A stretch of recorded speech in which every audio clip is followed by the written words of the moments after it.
We are the anchors of Queer News Tonight, and this evening we discuss the queer headlines. Bill Maher critiques Drag Queen Story Hour, defends Ron DeSantis, and challenges wokeness in his controversial show. Documentary named Ahead of the Curve chronicles Franco Stevens' daring journey to create Curve, the pioneering lesbian lifestyle magazine. RuPaul's Drag Race All-Star Season 9 features 8 iconic queens competing for a charity amount of $200,000 for the first time. A thought-provoking study confirms that more older brothers is equal to higher chance of male homosexuality. Study also shows a similar trend in women. How come? Key rulings such as Obergefell v. Hodges and Lawrence v. Texas advanced LGBTQ+ rights, but zombie laws like the one just passed by Arizona threatens the progress. Good evening, everyone, and welcome to Queer News Tonight. This is the world's first and only LGBTQ+ daily evening television news broadcasting live and then available on demand. Available on all smart televisions, including Roku, Apple TV, Android TV, Amazon Fire TV, Twitch, YouTube, and Facebook. It's time to queer up the news for Wednesday, April 24th, 2024. We are live and literally out of the closet and into the headlines. So many of your important stories we're going to tell this evening on Queer News Tonight.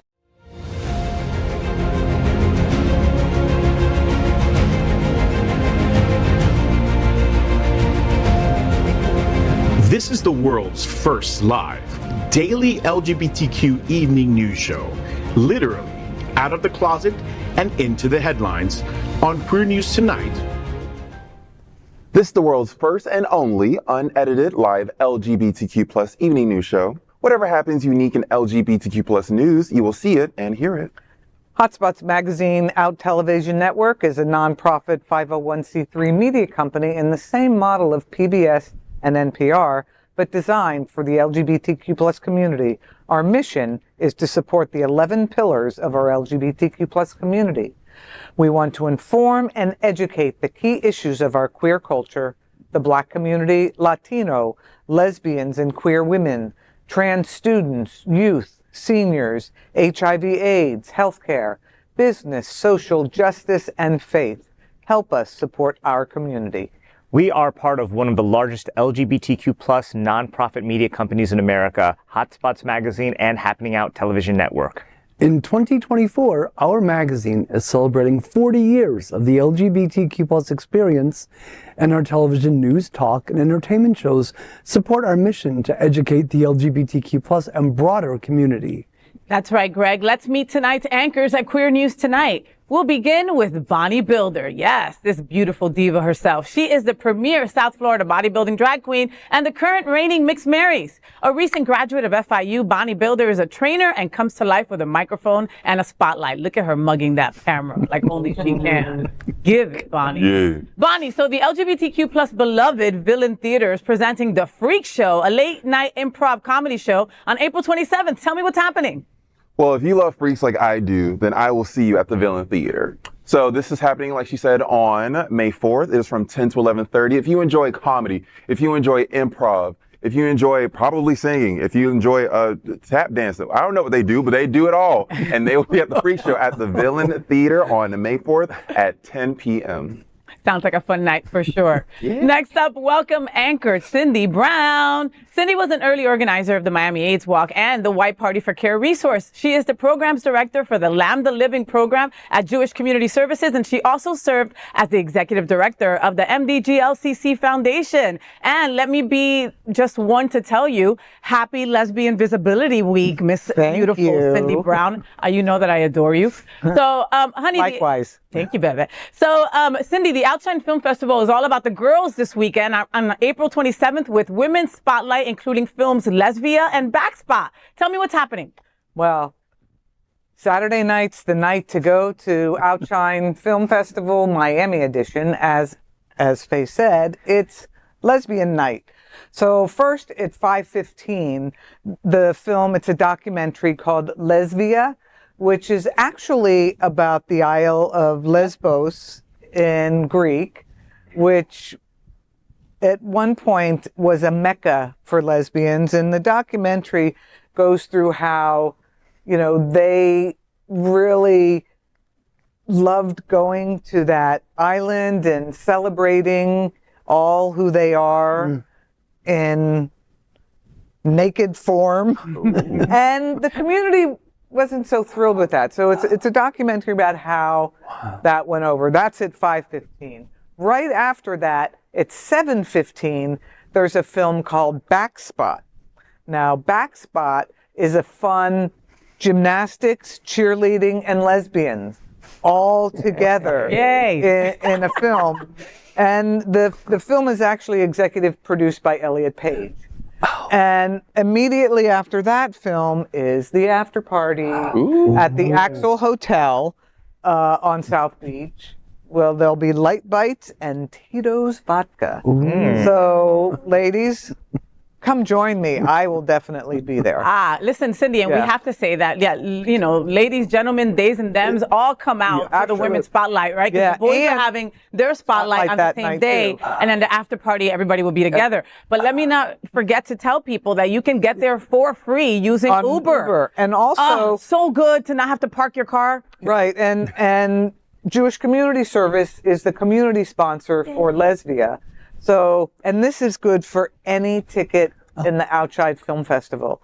If you use the promo code, all capital letters, OUTJCS, OUTJCS, no spaces, you'll get a ticket discount. I love that. Yeah. Thank you, Miss Cindy. OutshineFilm.com, all right, for all your tickets. Next up, let's welcome TriniDaddy. This artistic talent is a violinist and a pianist with the Miami City Ballet and is a program director for the Seminole Theater's Players in Homestead. Welcome back, Trini. So, Trini, a fun event is coming to the Manor called Dancing with the South Florida Stars May 13th. Tell me what's happening.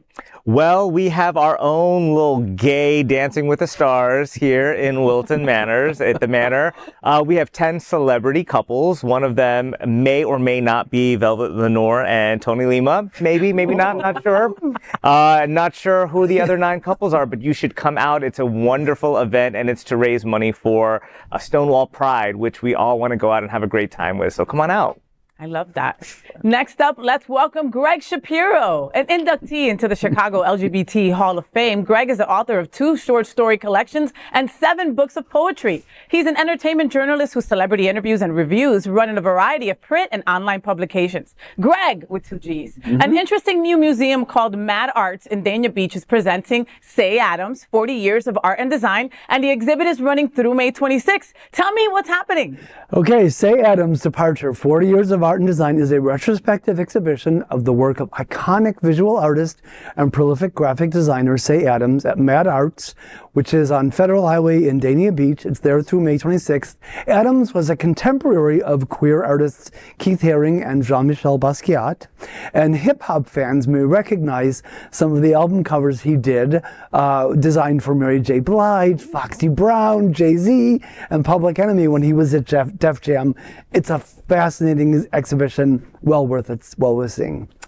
And of course, this is tonight's lead anchor, FayWhat. She is a legendary events host, television and radio personality, and the host of the FayWhat show on Mondays. Faye, the Pride Center at Equality Park is hosting the FBI Active Shooter Awareness Training for LGBTQ plus community safety on May 7th. Tell me, what's happening? Trini and everybody at the table and everybody watching at home, nobody wants to talk about the possibility of an active shooter situation happening around us, right? But it's something that needs to be reminded of, addressed, and prepared for. So join the U.S. Attorney's Office for the Southern District of Florida, the FBI, and the Pride Center at Equality Park for an LGBTQ plus community training on how to prevent and respond to an active shooter situation. The FBI field office will present training focused on the run, hide, and fight concept, awareness of your surroundings, developing a personal security plan, lessons learned, and steps to improve response to these incidents. It's all happening Tuesday, May 7th at 6 p.m. to 7:45 at the Pride Center at Equality Park, Schubert Building, Main Hall. Please register at pridecenterflorida.org/activeshooter. We are the reporters for Queer News Tonight, and this evening we begin with the queer headlines. The LGBTQ plus community in South Florida and across America is diverse. Our community across the world is vast. And here are the bullet points of the queer news for today, Wednesday, April 24th, 2024. First, let's begin this evening by queering up students and youth culture. Bill Maher criticizes drag queens, standing by Republican Florida Governor Ron DeSantis. Don't anticipate seeing Bill Maher as a guest on RuPaul's Drag Race anytime soon. Following his Friday night new rules, it's safe to assume he would be swiftly dismissed with a sachet away. The controversial talk show host defended Republican Florida Governor Ron DeSantis and drew parallels between Drag Queen Story Hour and the protection of children. In this week's episode of Real Time with Bill Maher, the 68-year-old targeted Nickelodeon and Disney, citing the explosive Quiet on Set documentary for failing to safeguard its young stars. Maher argued that it was the responsibility of every adult to protect them, and Governor DeSantis' actions to address creepy stuff at Disney were not entirely unfounded. Maher delivered into the controversy surrounding Drag Queen Story Hour and whether it's suitable for children. He boldly asserted that it's time to acknowledge that these events are for the drag queens rather than the educational benefit of the children. He asked, quote, "Sure, kids love a clown, but does the clown have to have tits?" End quote. He then went on to slam wokeness, saying it is not an extension of liberalism anymore. In his words, quote, "Teaching kids not to hate or judge those who are different, great. Proud we got there, all for that. But at a certain point, inclusion becomes promotion," end quote. Maher has been an avid supporter of LGBTQ plus civil rights, but has also been an active critic of how far we take wokeness. You know, I saw Bill Maher's rant, and that's what I'm going to call it. I'm going to call it a rant. He was delusional for about 8 minutes there. I don't understand why we were listening to a white cisgendered man who has not been married and has no children to tell me about how to take care about children, right? You know, I did see on the set, right? What that's Quiet on Set. Quiet on the Set. I did see it, and honestly, you know, the creepy predators that were lurking were all also white cisgendered older men that were doing this. Okay.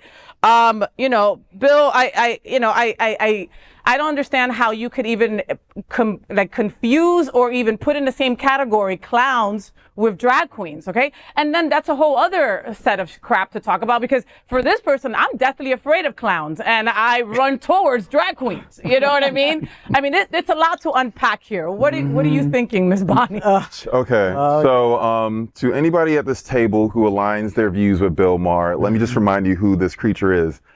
He's the white dude that regularly says the N-word, casually.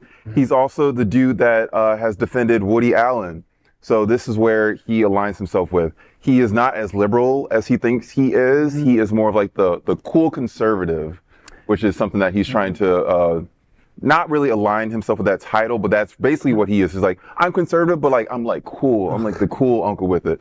So I think it is absolutely disgusting to align predators from this documentary that were proven predators with drag queens who want to be a part of their community.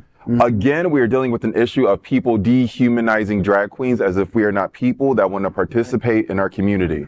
If my drag allows me to read to children, I would never want to, not a big fan of kids, but if my drag allows me to do that, why can't I read to the children? Right. What's wrong with tits? Right. Are you saying drag queen with tits is different than a woman with tits reading to children? Like, what's the problem? Women can't be clowns. Right. Women can't wear wigs and extra lipstick and read to the children. Like, where do you draw the line with drag queens, sir? I would also like to see one case where a true drag queen, a performer,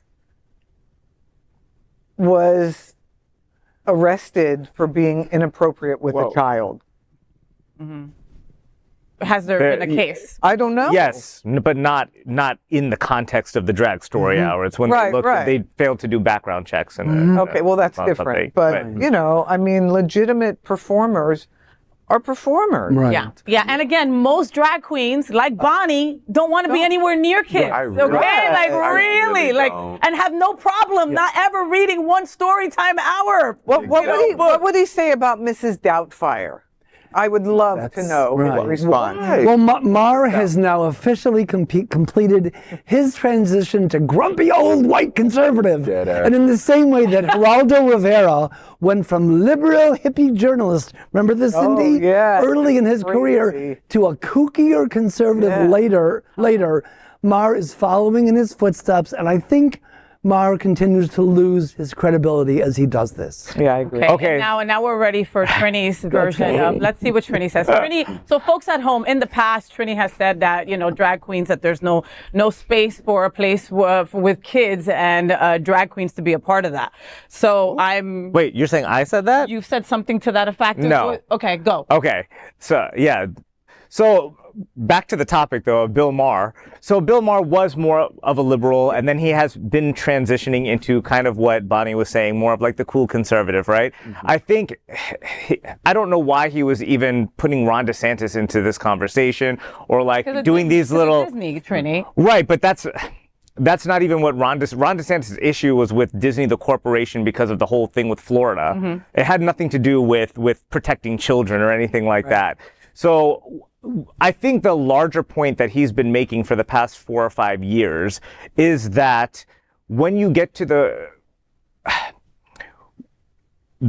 what we call the liberal group, maybe the far left group, when they've come up with how many genders, how many this, whatever, all these different labels, what his point has been for years is that you can believe what you want, but don't try to force it on other people. And for that, I agree with him. I think everybody is entitled to kind of have their own idea of what sexuality is. And the moment you start demonizing, and I think our community, especially what I call the elite gay community, which is everybody here, the people who are most... We're the A-list, baby. Exactly. And I'm not saying that in a derogatory manner, because you're the people who are doing the most in helping the community. You're organizing the pride events. You're at the drag shows. You're supporting everything. But you all have a unique reality that the majority of gay America does not have. And you reported last week that, and I don't know if the study is how accurate it is, but you reported that 22%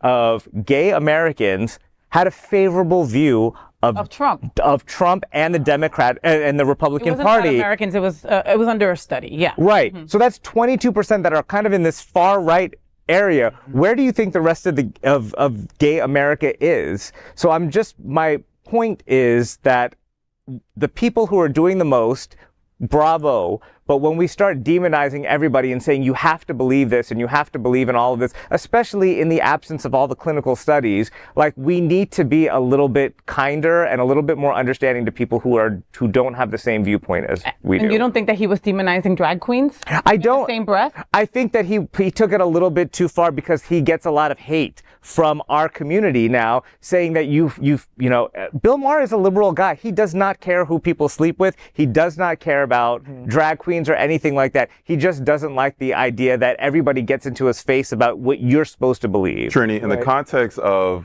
the story, he equated us to those who were master manipulators and sex offenders in the documentary Quiet on Set. And that is wholly offensive.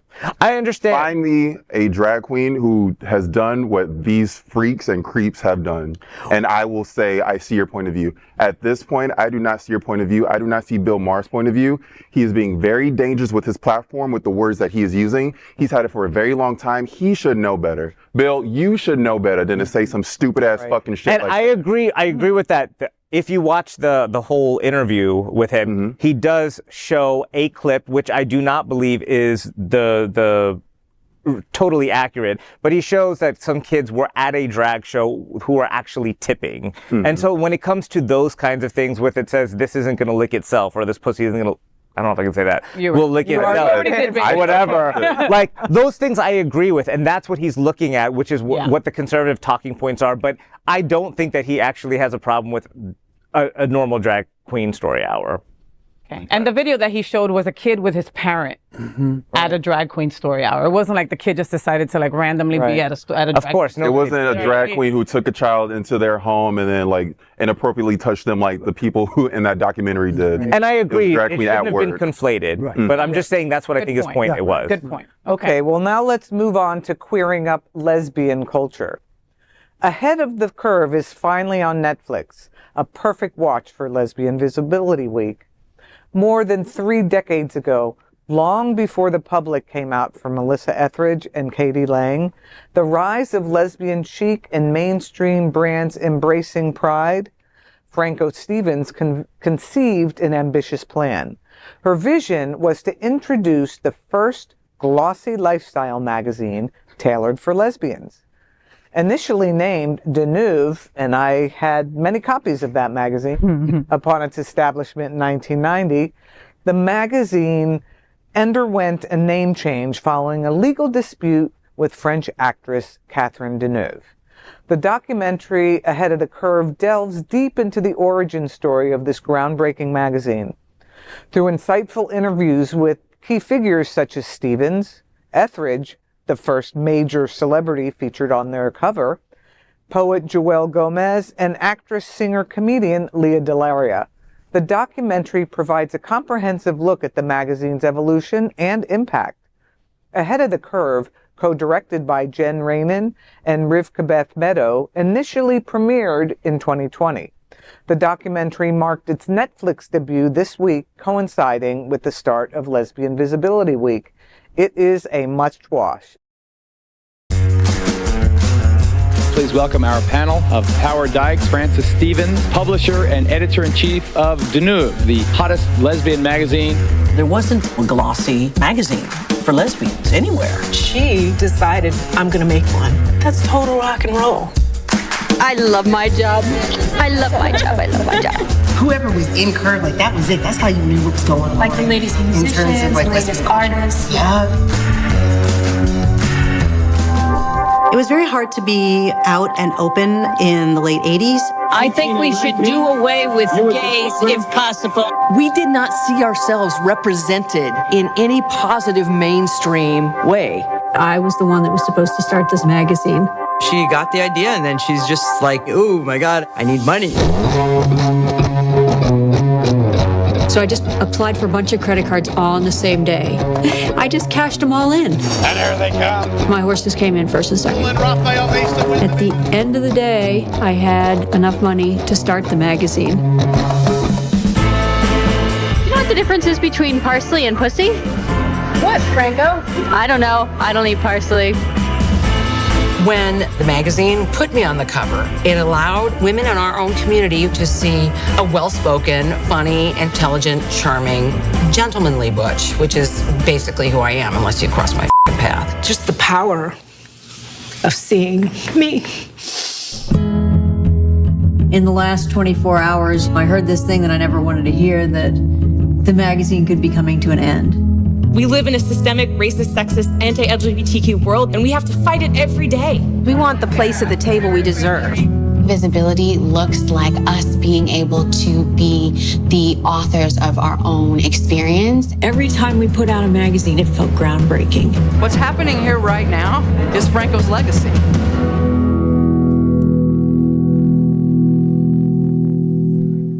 Now, I was one of the lucky ones that saw it when it first came out. I was also there when Deneuve magazine first launched, and let me tell you, we were excited about it. There wasn't anything else like that for the lesbian community. And when this lawsuit with Catherine Deneuve was going on,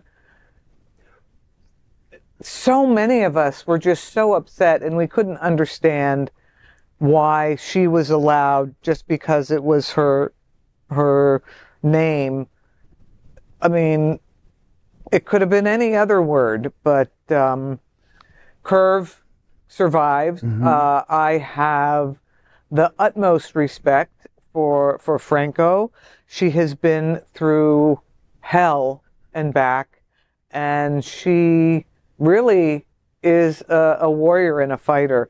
And I encourage even the guys, I really encourage you to, especially since it's on Netflix now, I encourage you to see it. I enjoyed it, and it, you know, it brought back memories to me, because that was kind of my, when, you know. Yeah. Well, I was in my remember 30s correctly back then. that Deneuve, they named it Deneuve because of a movie. The Hunger, with David Bowie and Susan Sarandon, and Catherine Deneuve played a lesbian vampire in the movie. Okay. And it was really just, it was kind of a compliment to her in a way, so it did seem weird that she sued.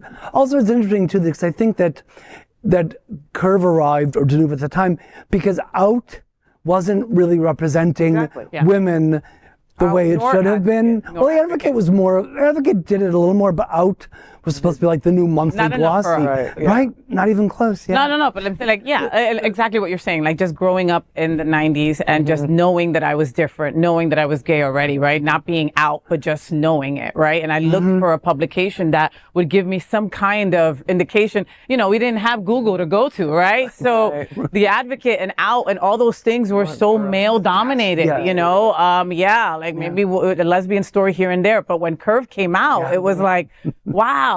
There's a publication all about us from beginning to end, you know, and unfortunately because of that, people thought that its demise was likely, and here we are decades later. You know, I've been blessed to be in Curve a couple times when I lived in New York City and when I did the Dyke March and stuff like that, and they really do cover everything. And in this day and age where everything is digital and everybody gets their information online, the fact that they've still outlived many other publications that have tried to do what they're doing is awesome. And I love me a documentary. Like, how cool is that we get to find out about our history? Our history is being erased at every corner, you know? So we need to like really depend on documentaries like this to really find out whose shoulders we're standing on. On Saturday too, this will give us, there is a lot of lesbian history and culture, but it gets erased because the gay male culture is so dominant.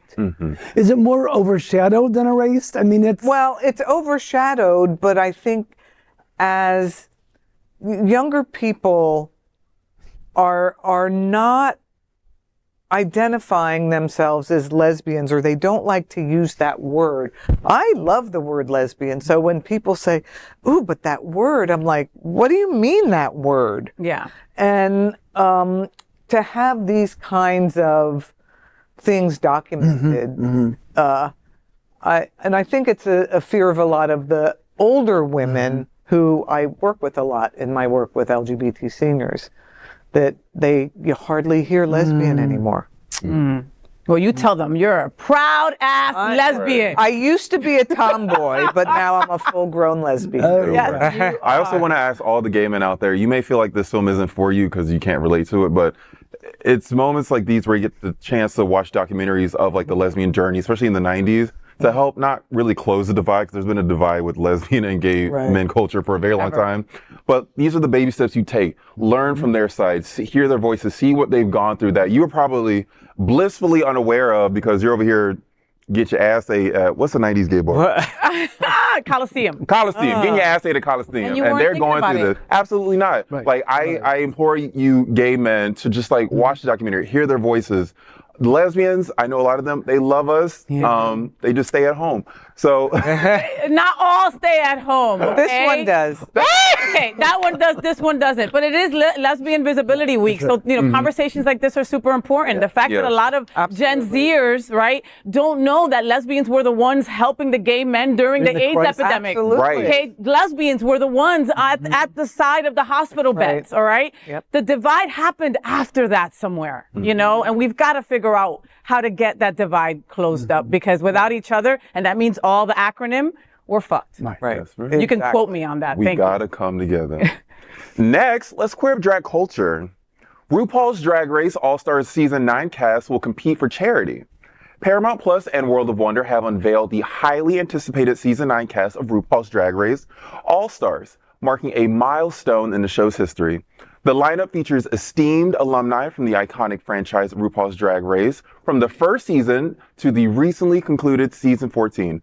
Notably, this season of All-Stars deviates from its traditional format, featuring only 8 queens. The contestants are poised to compete for a grand prize of $200,000 and a significant sum of the world of drag competitions. However, there is a twist. According to the official statement, the prize money will be donated to a charity chosen by the winner.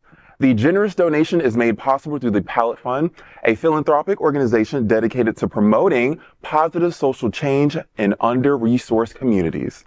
The highly anticipated Season 9 of All-Stars is set to premiere on May 17th, exclusively on Paramount+. Hosted by RuPaul and produced by World of Wonder, the season kicks off with a special 2-episode premiere.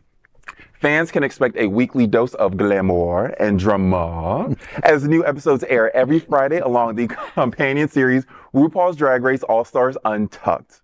The queens for All-Star Season 9 include Angeria Paris Van Michaels, Gottmik, Georges, Nina West, Plastique Tiara, Roxy Andrews, Chanel, and Vanessa Vanjie Mateo.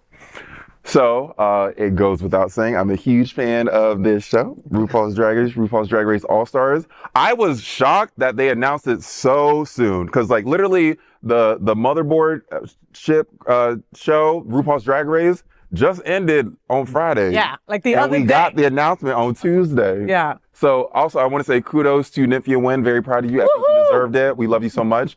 But I am very excited for the show. There are some queens on there that I'm huge fans of. Gottmik. If you had to pick one. Oh. I know it's hard. If you had to pick just one. Gottmik, because her promo look was so fucking fierce. The black and white impact with like the sculpted hair. Oh. Gottmik. Homie, you, bruh, look at it. Gottmik, you look sick. They look amazing. And that's they all real. Amazing. Talented makeup artist, talented fashionista. Just like, I think they're gonna go very, very far. I think they make their own clothes too. I mean, a lot of these girls make their own outfits, which is also like just huge, ginormous, amazing. I'm surprised that they're giving away their money to charity. I'm sorry to be that girl, right? Yeah. But I think they're getting some kind of kickback. They're getting something. The small print in that contract, they're getting 50 G's or something. They gotta match it, You know what I mean? There's just no way that they're just gonna go, sure, I will work this hard for $200,000 and give it away. Right. You know. Because we're all good people, but imagine every season prior to yours, they won the money. Yes. But when it gets to your season, hey, what you win goes to charity. You know. But if they're all-stars, haven't they already won something? They've already won something. So they've got some financial... Not really. Not really. Or been they're not all winners. They're not all winners. So they're not winners. So that's not. It's some not are fair. losers. A lot of losers. And your costume, you're a lot of them. Your costume, a lot of losers. Wigs, everything that you're bringing is you have to pay for it. Yeah. Right. You know, this is thousands and thousands of dollars. Hopefully they are getting compensated. They've got to be getting something. RuPaul got it. We seen it's not like all these girls are rich. No, but most of them. But these girls are beautiful. Like I can't wait to see like Vanjie out there going against Georges. I mean, Georges is like Georges, the lipstick assassin. She ain't got all her joints are rubber and liquid. Like she ain't got a hard bone in her body. I swear to God. Wow. The only thing I was thinking was that maybe RuPaul was like, you know what? I don't want to have to pay all this money. Let me partner with a charitable organization and let's just try to exactly. The IRS. Also, speaking of drag queens and Disney, Nina West is known as like the Disney drag queen. She shows up to all the Disney events. She goes to Disney World all the freaking time. She's one of the queens that you would find reading to children at a story hour, assuming she can read. So I'm happy that she's also on this season to sort of speak on that as well. Okay. Yeah. She ain't got the best. She's a great person. But she got the best what? She got the best what? She's not the Next, let's queer up the USA view. A study in the Netherlands reconfirms link between birth order and being gay. A colossal study in the Netherlands has solidified the long speculated correlation between men being gay and having other older male siblings. The New York Post revealed that Scott Simonina, a university professor, emphasized this linkage, citing its documentation across Canada, the United States, and several other nations, including Mexico, Brazil, Turkey, and Samoa. According to Simonina, the fraternal birth order effect, recognized since the 1990s, suggests that men have approximately a 33% higher likelihood of being attracted to men for each older brother they have. The cumulative nature of the effect is notable. The more older brothers an individual has, the greater the impact. For instance, having one older brother increases the probability of being gay to around 2.6%, in contrast to the 2 to 3% probability observed in the general population. NPR further noted that with 5 older brothers, the chance of being gay reaches about 8%, quadrupling the baseline probability. The recent groundbreaking study in the Netherlands, with an astonishing 9 million participants, has reaffirmed previous observations and introduced a new dimension to the findings. Jan Kabatek, one of the study's authors from the University of Melbourne, disclosed to NPR that the extensive research demonstrated a similar association for women. Women in same-sex marriages were also more likely to have older brothers compared to other types of siblings. Well, I was reading this study. This is kind of old news from other studies, even though this study is new now. But I remember my brother saying something this to me, my conservative Trumper brother. Older, about 10 years. And I remember these rumblings he would be whispering to other people, that's why Trini's gay. It's because, he's the whatever, something. And now I would love to say to my mother, who was not the most accepting of me being gay, that it's both of your fault. Exactly. All right? Always blame you the should mother. have never been born. And then I would have come out straight. So I'm laughing because my mom is not the most supporting either. So I constantly will tell her, that the gay gene comes from the mom, right? Yeah. You're the reason why I'm gay. For sure. Always blame the mom. But this study does make sense in essence. You know what I mean? Like, again, I am the oldest of 4 and I am the only gay one. Supposedly, but right? You're the oldest. But I'm the oldest. Yeah. So you give somebody a different look at a different way of life that maybe they're not, right? So they would probably consider it more having an older sibling that is gay. Right. Well, I'm also the oldest, so it doesn't really apply. But at this table. when I hear this, wow, okay. in this city. He'll get over it. I'll be okay. But I just keep thinking, I should have taken statistics classes in college. Then I could do like gay studies too. That'd be like all these percentages. Yeah, right. I missed out. I really missed out. Could. I will say that my sister has a gay older brother and I have a gay younger sister. So I don't know the math on that, but the more kids you pop out, the more likely right? you get. Yeah. And then it'd be these conservative families. I want like a tribe of children. And then get shocked when one of them's like not like hetero bro or hetero sis. Like, what you think gonna happen? Look at the numbers. The likelihood of one of them being a queer statistics gets higher the more children you have. Yeah. Right. So get off of her, and you'll be all right. Well, they speculate that there might be some kind of protein that is inhibited once a woman gives birth to a male. That's why it doesn't. Develop in the other males or something like that. So I'm a lesbian, but my younger sister didn't catch it because I sucked all that up. But the thing is, obviously, this is not a perfect study. There's a lot more research to be done. But 9 million people is a nice amount of money. Right. What the good thing is to say, look, there are other factors that we need to be considering besides that, and so we need to do research. And for conservative people, just know there are. It's not our fault. Of course, we're God's children too. And it's not cut and dry. Exactly. And there's not enough stats on all of that. And ain't nothing wrong with it. I'm dead. That's right. Yeah. Next, let's queer up the USA View. Will zombie laws be used to strip LGBTQ plus rights, including marriage?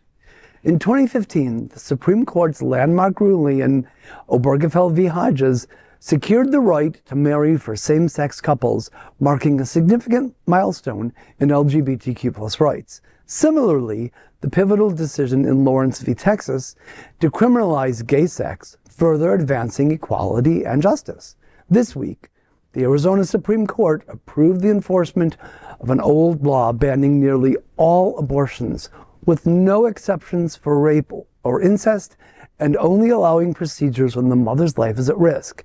Dating back to 1864, the law threatens prosecution for doctors performing abortions, overturning a previous exemption for abortions up to 15 weeks. While the law was blocked by Roe v. Wade's nationwide decision in 1973, its enforcement was reinstated following the overturning of Roe v. Wade in 2022, leaving Arizona subject to strict abortion restrictions. In almost every state, so-called zombie laws persist. Though never repealed, these outdated statutes were either invalidated or overshadowed by newer laws or court rulings. Just as Roe v. Wade struck down abortion bans, Obergefell v. Hodges secured nationwide same-sex marriage equality. However, future reversals of such landmark LGBTQ plus rights decisions could resurrect these zombie laws, potentially worsening conditions for LGBTQ plus individuals in certain states. For example, if the Supreme Court uses the same standard they used on Roe and follow Clarence Thomas's arguments of sending it back to the states, marriage would become illegal in Florida because of a zombie law. And this is exactly what the LGBTQ plus fears would happen if the hatred towards the community continues. Let me begin by expressing my gratitude to Arizona for making Florida look good for a change. Thanks, AZ. Good job. Second, it's fitting that Clarence Thomas, who bears a striking resemblance to a zombie, would be evil enough to invoke such a law. Wow. My only question is, can a zombie conduct an abortion?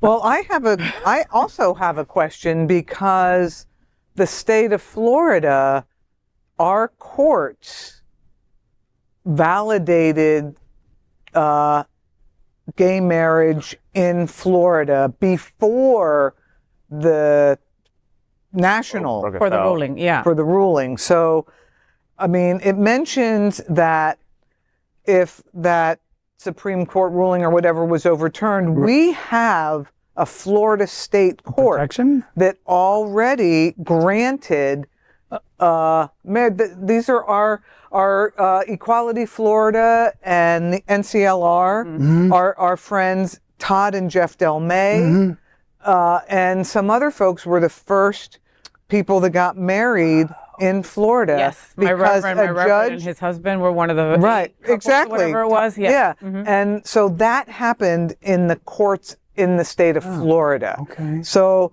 I'm not certain that it would automatically be overturned, because the courts already said in Florida that. But we worried, Cindy. But we still worried. Well, that's okay. Like I know, states. You know, I've got a lawyer friend who has said that. Who has said that because that was put in place, we would just be grandfathered in, kind of deal, blah blah. But I mean, you know, do we trust the world that we're in right now? Anything could change at any time. And if we're grandfathered in, does that prevent future marriages from? No, and that's what I mean. Yeah, great that we're grandfathered in, but how about, you know, Trini? Then there's no chance for Trini to get married, or no chance for Bonnie to get married. In the state of Florida. I'll leave it alone. Okay, leave it alone, Bonnie. Wait till the next segment. That's not the only hindrance, but go ahead. You know, I mean, that sucks for them. Absolutely. It's just any of the states that have, prior to Obergefell, that had kind of like the DOMA thing, which was like the domestic partnership, and you know, any of those laws that were in effect before Obergefell, you know, was the law of the land. All of those will be then triggered back. So then they would immediately become illegal if Obergefell was overturned. And Clarence Thomas did say he wanted to look at that again, and so did the other justice. I don't know. I mean, it's something we should keep on our radar. I don't know if it's something for us to be like a little too worried about right now. We have some other fish to fry. Keeping people before alive there are much more important. But I think we're okay for right now. But, you know, but I think that every LGBTQ plus person has that in the back of their head, Trini. You know what I mean? And it's something that we've been carrying along since Trump. I also think take this ring off my finger. Any second, you know. I mean, it's just a scary thought. I also think that we are. Maybe this is my optimism, but that I feel like we're reaching a point where all of that overreach by the government, even the Republicans are like, wait a second, because even Carrie Lake with the abortion in Arizona, she's like, I'm not really on board with that. That's too far. And I think that the pendulum is swinging back in the other direction of like, get out of our lives, get out of our, and let's actually be Republicans again, because that's the Republican, you know, way we should be. Folks, as a nonprofit LGBTQ plus media organization, we would like to thank our viewers, that's you, for supporting our mission to tell the stories of the queer community. We'd also like to thank the generous support of Jets Pizza. Jets is the LGBTQ plus community's most popular pizza in South Florida. Take a look around these streets. Do you really think we woke up one day and said, yeah, the world needs more pizza? Nah, just a better one. Better, like the world's best pizza, Jet's Detroit-style pizza. Hand-pressed and baked to the thickest, crispiest crunch. You're welcome. Now visit jetspizza.com and save. Click on hot deals for special offers in your area. Jets, better because it has to be. Next, we are proud of our special partnership with Sunshine Cathedral, the world's largest queer church here in Fort Lauderdale. Supporting that partnership, we are broadcasting from our permanent set here at Sunshine Cathedral at the Happening Out Television Studios. We broadcast Sunshine Cathedral Sunday International Service at 10:30 a.m.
We finished tonight's Queer News headlines with a segment we call LGBTQ plus 1 Minute News. LGBT plus 1 Minute News. Let's queer up lesbian culture. TV show Cleat Cute on queer soccer romance by Megan Rapinoe and Sue Bird. Soccer power couple Sue Bird and Megan Rapinoe are set to bring a heartwarming queer romance to the small screen with their new project, Cleat Cute, adapted from Merrill Weissner's best-selling novel of the same name. The scripted series follows a rookie soccer player who finds love in her team captain. The series will be produced under their banner, A Touch More, in collaboration with Future Shack Entertainment. The show will be executive produced by Windsor, Bird, Rapinoe, and A Touch More's head of development, Camille Bernier-Green, teaming up with Team Sports Media and commerce company Together X. Bird and Rapinoe founded A Touch More to champion diverse narratives. LGBTQ plus 1 Minute News.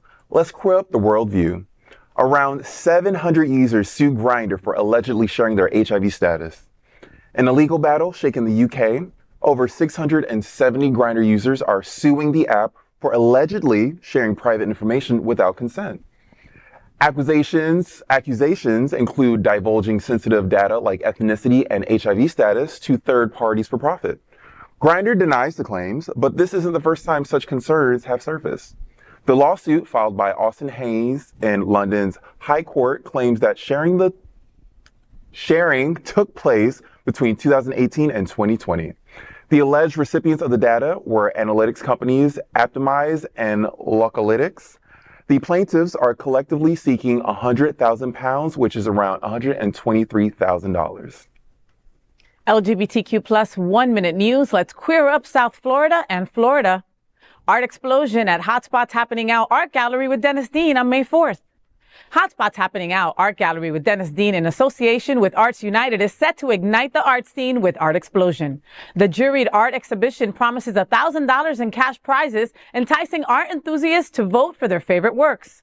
Hosted by the incomparable Joe Poza as Joan Rivers, the event will also feature live art demonstrations by acclaimed artist Sergio Cabrera. Mark your calendars for May 4th and get ready for an evening of creativity, celebration, and recognition. This year is Arts United's 25th anniversary, and the event provides complimentary refreshments from Union Cafe and a complimentary open bar. Further details on the gallery and other interesting events are available in HOTspots magazine's new issue, which will be out Thursday. LGBTQ plus 1 Minute News. Let's queer up entertainment. Marvel debut of non-binary actor Emma Corrin in Deadpool and Wolverine trailer. Non-binary actor Emma Corrin joins the Marvel Cinematic Universe in the latest trailer for Deadpool and Wolverine. Corrin portrays the villainous mutant Cassandra Nova, Charles Xavier's evil twin sister, in the new Marvel Studios comedy. The trailer of the movie is out already, and it teases an action-packed and comedic showdown as Deadpool and Wolverine team up to thwart Nova's world-threatening plans. Corrin is a talented actor and has been nominated for an Emmy and won a Golden Globe for her role of Princess Diana on the 4th season of The Crown. Corrin came out as non-binary in 2021. Deadpool and Wolverine will be in theaters July 26th. LGBTQ plus 1 Minute News. Let's queer up trans rights. New study by the Williams Institute says 90% of trans teens live in states with anti-trans laws. A recent report by the Williams Institute reveals that over 90% of transgender teens aged 13 to 17 reside in states with anti-transgender laws. These laws target gender-affirming care, sports participation, restroom use, and pronoun affirmation. Additionally, the study revealed that approximately 85% of transgender teens in the South and 40% in the Midwest reside in states with at least one anti-transgender law. Against such a grim backdrop, the final adjustments to Title IX by the Biden administration hold great importance. This law will bolster protections for transgender students against sex-based discrimination. It will be effective from early August. Louisiana's education system has advised their school districts to ignore the new federal guidelines. That is today's news. for the LGBTQ plus community on the world's first and only daily LGBTQ plus evening news show. If our community is important to you, share this news with your friends and family. Are you, like most of America, part of our very large television audience, watching this live LGBTQ plus news broadcast right now on Roku, Apple TV, Android TV, and Amazon Fire TV? Queer News Tonight is the only live LGBTQ plus digital television show in the world that is out of the closet and into the headlines. We need your support. If our community is to grow, we must tell our stories and bring them to the attention of the broader world. This is the only place in the world that tells these types of LGBTQ plus stories in motion and sound. That is the passion of HOTspots magazine, Happening Out Television Network, and Queer News Tonight. I'm your anchor, FayWhat, and on behalf of these LGBTQ plus reporters, the incredible anchors of Queer News Tonight, including Bonnie Builder, Cindy Brown, TriniDaddy, Gregg Shapiro, and me. We will see you daily at 8 p.m. And to our LGBTQ plus world, we wish you good night.